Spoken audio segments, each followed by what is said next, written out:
Hello साथियों, आप सभी का स्वागत है आपके अपने YouTube चैनल साल्ट इंस्टीट्यूट में। तो जैसा कि आपको जानकारी है कि हम इस चैनल के माध्यम से आपके लिए जो विगत महीनों में ट्रिपल सी के क्वेश्चंस पूछे गए हैं उनको लेकर हम यहाँ पर उपस्थित हुए हैं। तो आप बहुत ध्यान से देखिएगा, जो आपकी आने वाली परीक्षा है इसमें ये प्रश्न पूछे जाएंगे, क्योंकि ये पिछले महीनों में पूछे गए हैं प्रश्न। और जो भी हम सीरीज़ हर महीने निकालते हैं, यदि आप उसको ध्यान से देखेंगे तो आपको पता चलेगा कि वही प्रश्न अगली परीक्षा में पूछे गए हैं। तो इसलिए आप बहुत ध्यान से देखिए, और अभी तक आपने चैनल को सब्सक्राइब नहीं किया है तो चैनल को ज़रूर सब्सक्राइब कर लीजिए और वीडियो को लाइक करके दोस्तों को ज़रूर शेयर कर दीजिए।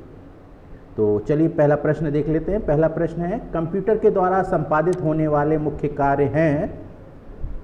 तो देखिए इसमें 4 जो ऑप्शन दिए गए हैं उनमें से जो सही जवाब है, जैसे पहला अरिथमेटिक ऑपरेशन है, लॉजिकल ऑपरेशन है, फिर स्टोरेज एंड रिलेटिव है, और डी नंबर है ऑल ऑफ द अबव। तो जो सही जवाब है वो है D number all of the above. तो इसको हम मार्क कर लेते हैं, ठीक है। अगला प्रश्न देख लेते हैं। अगला प्रश्न है, एक हाइब्रिड कंप्यूटर होता है। तो देखिए एक हाइब्रिड जो कंप्यूटर होता है वो डिजिटल और एनालॉग का मिला जुला रूप होता है। तो इसलिए इसका जो सही जवाब है वो सी नंबर है, resembles both a digital and analog computer. इसको हम मार्क कर लेते हैं। अगला प्रश्न देख लेते हैं। अगला प्रश्न है, कॉम्पैक्ट डिस्क में कौन सी तकनीकी प्रयोग की जाती है। तो 4 जो ऑप्शन दिए गए हैं, जैसे मैकेनिकल है, इलेक्ट्रोमैग्नेटिक है, इलेक्ट्रिकल है और चौथा लेज़र है। तो जो इसका सही जवाब है वो है लेज़र, यानी कॉम्पैक्ट डिस्क में जो डाटा रीड या राइट किया जाता है वो लेज़र बीम के द्वारा किया जाता है। अगला प्रश्न देखते हैं। अगला प्रश्न है, USB की फुल फॉर्म क्या होती है। तो USB आपने देखी ही होगी, जो भी आप डिवाइस देख रहे हैं,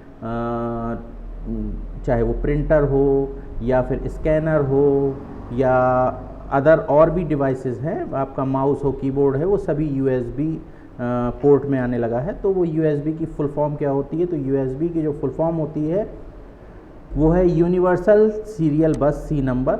इसको हम मार्क कर लेते हैं। अगला प्रश्न देखते हैं। अगला प्रश्न है, कंप्यूटर प्रोग्राम के लिए दूसरा शब्द है। तो 4 ऑप्शन जो हार्डवेयर, सॉफ्टवेयर, हार्ड डिस्क और मेमोरी दिए हैं। तो कंप्यूटर प्रोग्राम जो होता है वो एक सॉफ्टवेयर होता है, तो हम इसको मार्क कर लेते हैं, ठीक है। अगला प्रश्न, कंप्यूटर की सोचने, सीखने और तर्क करने की क्षमता कहलाती है। तो 4 जो ऑप्शन दिए गए हैं, machine intelligence, human intelligence, C artificial intelligence, D virtual intelligence. तो इसका जो सही जवाब है वो है सी नंबर आर्टिफिशियल इंटेलिजेंस, ठीक है। अगला प्रश्न देखते हैं। अगला प्रश्न है, CPU और इनपुट आउटपुट के बीच सिग्नल की गति को कौन नियंत्रित करता है। तो 4 जो ऑप्शन दिए गए हैं, ALU, memory unit, control unit, secondary storage. तो इसमें जो इसका सही जवाब है वो है कंट्रोल यूनिट, यानी CPU में जो इनपुट और आउटपुट के बीच सिग्नल की स्पीड है उसको कंट्रोल करने के लिए कंट्रोल यूनिट लगी होती है। तो अगला प्रश्न देखते हैं। अगला प्रश्न, ULSI किस पीढ़ी के कंप्यूटर में प्रयोग होता था, यानी अल्ट्रा लार्ज स्केल इंटीग्रेशन किस पीढ़ी के कंप्यूटर में प्रयोग होता था। तो फर्स्ट, सेकेंड, फोर्थ, फिफ्थ, किस जनरेशन के, किस पीढ़ी के कंप्यूटर में ULSI का प्रयोग किया गया। तो वो है उसका सही जवाब 5th जनरेशन। 5th जनरेशन में अल्ट्रा लार्ज स्केल इंटीग्रेशन का यूज़ किया गया। अगला प्रश्न, OSS की फुल फॉर्म क्या है। OSS आपने सुना होगा। तो OSS की फुल फॉर्म होती है ओपन सोर्स सॉफ्टवेयर, ठीक है, OSS। अगला प्रश्न 10वां, इनमें से कौन सा एक कंप्यूटर कोड है। कंप्यूटर का कोड कौन सा है। तो आप देखें तो EPROM, जावा, ABCDIC और रैम। तो देखिए रैम और ये रोम, ये तो एक प्रकार की मेमोरीज हैं, ठीक है। जावा एक लैंग्वेज है, प्रोग्रामिंग लैंग्वेज है। EBCDIC जो है वो एक प्रकार का कोड है, ठीक है। तो इसको हम मार्क कर लेते हैं। अगला प्रश्न,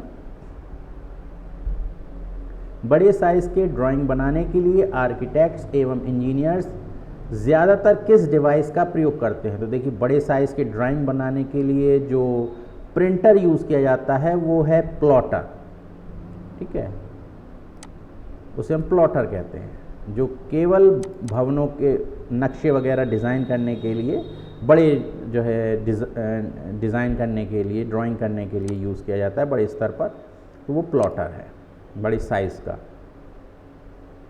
ठीक है। अगला 12वां नंबर प्रश्न, माउस को पॉइंटिंग डिवाइस भी कहते हैं? तो देखिए, ये ट्रू फॉल्स में पूछा जा रहा है। तो माउस जो है वो एक पॉइंटिंग डिवाइस है, बिल्कुल ट्रू है, तो इसलिए इसको हम मार्क कर लेते हैं। अगला प्रश्न, कंप्यूटर की दक्षता प्रबंधन एक व्यवसाय पर सख्त नियंत्रण प्रदान करती है? तो इसको भी ट्रू और फॉल्स में पूछा जा रहा है कि कंप्यूटर की दक्षता प्रबंधन जो है वो एक व्यवसाय पर सख्त नियंत्रण प्रदान करती है, यानी the efficiency of the computer provides management with tighter control over a business, ठीक है। तो इसका जवाब जो है वो भी ट्रू है, यानी कंप्यूटर के कारण ही एक व्यवसाय पर आप नज़र रख सकते हैं, कितना माल हमने प्राप्त किया, कितने प्राप्त किया, और कितना माल हमने बेचा और कितने में बेचा। ये अगर आप मैनुअली रजिस्टर के माध्यम से, जो पुराने ज़माने में चलता था, तो उसमें क्या था कि गड़बड़ होने के चांसेस रहते थे, लेकिन अब कंप्यूटर होने के कारण पूरा जो आपका व्यवसाय चल रहा है उसका लेखा जोखा आप पूरा कंप्यूटर के द्वारा कर सकते हैं। तो इस कारण से आपका जो है, जो हानि होने के चांसेस हैं वो बहुत कम रह गए हैं, ठीक है। अगला प्रश्न, कंप्यूटर सॉफ्टवेयर को आमतौर पर सिस्टम सॉफ्टवेयर और एप्लीकेशन सॉफ्टवेयर के रूप में वर्गीकृत किया जाता है? तो ये भी ट्रू फॉल्स में पूछा जा रहा है। तो बिल्कुल सही जवाब है, कंप्यूटर सॉफ्टवेयर को सिस्टम सॉफ्टवेयर या फिर एप्लीकेशन सॉफ्टवेयर के रूप में वर्गीकृत किया गया है, ठीक है। अगला प्रश्न, एक स्पीच सिंथेसाइजर टेक्स्ट इंफॉर्मेशन को बोले गए वाक्यों में परिवर्तित करता है? तो इसका जवाब भी बिल्कुल ट्रू है, यानी जो आप बोलेंगे वो स्पीच सिंथेसाइजर जो होगा वो उसको बोले गए शब्दों को टाइप करके आपको जो है आपके सामने रख देगा, ठीक है। अगला प्रश्न, एक उच्च स्तरीय भाषा को एक ट्रांसलेटर के उपयोग किए बिना कंप्यूटर द्वारा समझा जा सकता है? तो देखिए, एक हाई लेवल लैंग्वेज को अगर समझना है तो उसके लिए ट्रांसलेटर का होना बहुत ही आवश्यक है, तो इसीलिए इसका जवाब फॉल्स है, यानी ट्रांसलेटर के बिना समझना पॉसिबल नहीं है, ठीक है। अगला प्रश्न, एक प्रिंटर का रेजोल्यूशन DPI में मापा जाता है, यानी डॉट पर इंच, DPI मीन्स डॉट पर इंच।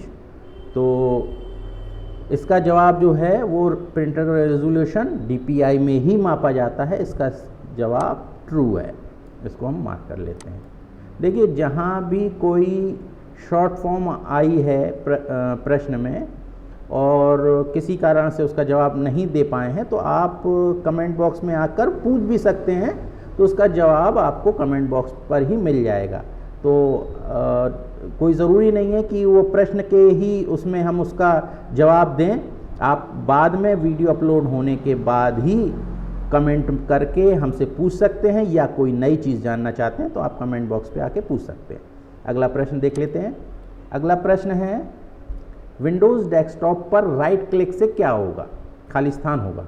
तो देखिए, जब आप विंडोज़ पर राइट क्लिक करते हैं तो एक मीनू खुल के आ जाता है, ठीक है। उसमें आपका काट, copy, paste, new folder, new file, ये सब बनाने का प्रॉपर्टीज़ वगैरह होती हैं। तो इसलिए इसका जो सही जवाब है वो है शो ए कॉन्टेक्स्ट सेंसिटिव मीनू, यानी जब आप राइट क्लिक करेंगे अपने डेस्कटॉप पर खाली जगह पे तो एक मीनू खुल के आ जाता है, ठीक है। अगला प्रश्न देख लेते हैं। क्लिपबोर्ड की सामग्री तब तक वही रहती है जब तक कि, यानी क्लिपबोर्ड पर जो डाटा सेव है, टेक्स्ट सेव है या ऑब्जेक्ट सेव है, वो कब तक बनी रहेगी वहाँ पे। तो इसमें चार जो ऑप्शन दिए गए हैं कि यू कट अदर टेक्स्ट, यानी तब तक बनी रहेगी पुरानी जब तक कि आप अदर टेक्स्ट कट ना करा लें। ठीक है। बी नंबर दिया है you shut down your computer, यानी आप कंप्यूटर को शट डाउन ना कर दें तब तक बनी रहेगी। और यू कॉपी अदर टेक्स्ट, यानी जब तक कि आप दूसरी टेक्स्ट को या ऑब्जेक्ट को कॉपी ना कर लें तब तक पुरानी बनी रहेगी। तो सही जवाब जो है वो है चौथा, यानी जो तीन कहे जा रहे हैं वो सभी सत्य हैं। तो इसका सही जवाब ऑल ऑफ दी अबव है, इसको हम मार्क कर लेते हैं। अगला प्रश्न देख लेते हैं। अगला प्रश्न है विंडोज़ फाइल नाम या फोल्डर में निम्न में से किस वर्ण की अनुमति है। यानी ये जो चार दिए गए हैं चिन्ह, इनमें से किसी फाइल का जब आप नामकरण कर रहे हैं या फोल्डर का नामकरण कर रहे हैं तो कौन सा चिन्ह आप यूज़ कर सकते हैं। तो देखिए जो आप चिन्ह यूज़ कर सकते हैं केवल और केवल यही भर फाइल के नेम में, स्पेशल कैरेक्टर इन्हें कहते हैं। तो आप केवल इस कैरेक्टर का यूज़ कर सकते हैं फाइल के नाम में। ठीक है। अगला प्रश्न देख लेते हैं। टेक्स्ट का चयन हो सकता है, तो टेक्स्ट का चयन कैसे हो सकता है। तो इसमें चार ऑप्शन जो दिए हैं, जैसे ए नंबर है सिंगल वर्ड और अ लाइन, यानी सिंगल वर्ड का भी चयन हो सकता है या पूरी लाइन का हो सकता है। दूसरा है ए पैराग्राफ, पूरा पैराग्राफ का चयन हो सकता है। कंप्लीट डॉक्यूमेंट, यानी पूरे डॉक्यूमेंट को हम सेलेक्ट कर सकते हैं। तो इसका सही जवाब आपको ही पता होगा, D number all of the above है। यानी आप टेक्स्ट का चाहे एक अक्षर हो, एक वर्ड हो या एक लाइन हो या एक पैरा हो या एक पूरा डॉक्यूमेंट हो, वो आप एक साथ चयनित कर सकते हैं। तो इसका सही जवाब ऑल ऑफ दी अबव। अगला प्रश्न देख लेते हैं। अगला प्रश्न है कॉपी के लिए शॉर्टकट कुंजी क्या है। तो कॉपी के लिए शॉर्टकट कुंजी बिल्कुल सिंपल सा है, आपको पता ही है, Ctrl+C है। कॉपी करने के लिए आप पहले सेलेक्ट करेंगे टेक्स्ट या ऑब्जेक्ट और जो है Ctrl+C करेंगे तो कॉपी हो जाएगा। अगला प्रश्न देखते हैं। हेल्प और सपोर्ट के लिए शॉर्टकट कुंजी क्या है। यानी आप हेल्प चाहते हैं किसी सॉफ्टवेयर के उसमें जाकर, अंदर जाकर सॉफ्टवेयर के बारे में जानना चाहते हैं, या फिर आप विंडोज़ की से हेल्प लेना चाहते हैं, तो जो शॉर्टकट कुंजी है वो सिंपल सभी सॉफ्टवेयर के लिए या विंडोज़ के लिए लागू होती है F1। ठीक है। अगला प्रश्न, नोटपैड फाइल का एक्सटेंशन है। तो नोटपैड जो फाइल का एक्सटेंशन है वो है .txt। टेक्स्ट फाइल होती है, नोटपैड में बनी हुई फाइल टेक्स्ट फाइल कहलाती है, इसलिए इसको हम .txt फाइल कहते हैं। ठीक है। अगला प्रश्न देख लेते हैं। अगला प्रश्न है आपके सिस्टम को हैकर्स से बचाता है। यानी कौन, जो चार ऑप्शन दिए गए हैं, कौन है जो आपके सिस्टम को हैकर से बचाता है। तो देखिए वायरस तो बचाएगा नहीं आपके सिस्टम को हैकर से, बैकअप आपके सिस्टम को हैकर से तो बचाता नहीं, एंटीवायरस या फिर फायरवॉल। तो देखिए सबसे इम्पॉर्टेंट चीज़ आपको यहाँ ये समझने के लिए, जो एंटीवायरस है वो हैकर्स से नहीं बचाता, वो वायरसेस से बचाता है। ठीक है। लेकिन फायरवॉल जो होता है वो आपको हैकर्स से बचाता है, इसलिए इसका सही जवाब है फायरवॉल। आप बहुत ध्यान से इस प्रश्न को समझ लीजिए कि ये हैकर्स से पूछ रहा है। तो लोग क्या करते हैं, बच्चे या जो एग्ज़ाम दे रहे होते हैं स्टूडेंट, वो क्या करते हैं कि इसको एंटीवायरस को मान लेते हैं। एंटीवायरस वायरस से बचाता है, सिस्टम को वायरस से बचाता है। ठीक है। तो लेकिन फायरवॉल जो होता है वो हैकर से बचाता है, यानी आपके सिस्टम पर जो इंटरनेट के माध्यम से आपके जो है सिस्टम से डाटा चुराने का प्रयास करता है, तो वो फायरवॉल है जो हैकर्स से बचाता है। तो साथियों ये थे बहुत ही महत्वपूर्ण 25 प्रश्न जो आपको हम ये सीरीज़ समझा रहे हैं। अब वीडियो बना के आपके लिए हम प्रश्न जो है लेकर संकलित करके विगत महीनों के लिए क्वेश्चन जो पूछे गए हैं विभिन्न एग्ज़ामों में, चाहे वो अगस्त का एग्ज़ाम हो चाहे वो जुलाई का एग्ज़ाम हो, तो जो अलग अलग एग्ज़ामों में प्रश्न पूछे गए हैं उन्हीं को लेकर हमने ये वीडियो बनाई हो। तो वीडियो अगर पसंद आई हो तो लाइक कर दीजिएगा, और अभी तक आपने चैनल को सब्सक्राइब नहीं किया है तो चैनल को सब्सक्राइब करके बेल आइकन के ऑल पर ज़रूर क्लिक कर दें, ताकि जब भी हम नई वीडियो डालते हैं अलग अलग सब्जेक्ट्स को लेकर, और तो वो जानकारी आपको तुरंत मिल जाए। तो देखते रहिए आप इसी तरीके से हमारा चैनल। तब तक के लिए जय हिंद।